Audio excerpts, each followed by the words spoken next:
Namba 4 hii. Ndege. After shot ndege, sawa.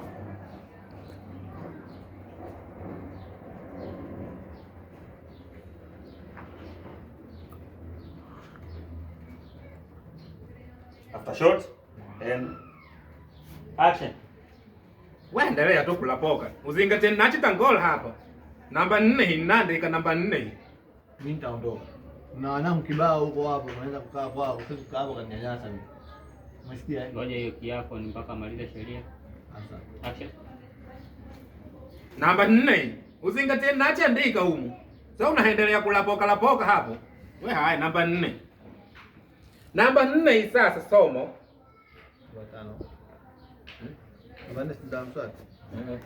Sheria ambayo mmeweka nyepesi. Kwa mfano sheria ya kutokuleta mademu nayo ni sheria nzuri sana. Nitaiweka kwenye tano. Basi ijaze hapo. Yaani kwa sababu kumbuka wewe na mademu zake. Haya. Mademu zake, mademu wangu. Ndio niandike 4 hapo. 5 kwa hivi.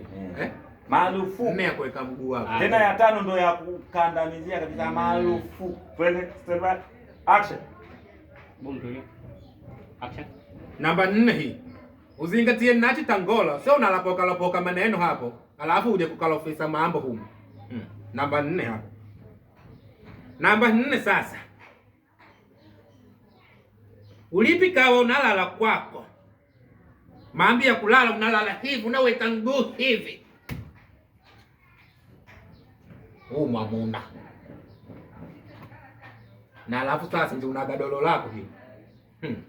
Tunaweka chini, nangu nalala kuchitanda. Sasa utakemweke mguu hivi sijui nani sijui. Sasa makonde hujui kama godoro kuleka pale chini, nafasi yote inajaa, mlango ufunguke. Nasibu watu wanajua kitandani. Alafu masuala ya kuweka mguu hivi, mwenye mbona ausha baba kwenye shingo. Sio ni kabla hivi ngakutoka. Alafu nangu ni mwenye nyumba nikitangola wako ikale kimya. Umeelewa? Usinibisi mambo mengine. Namba 5. Kwenye namba 5 somo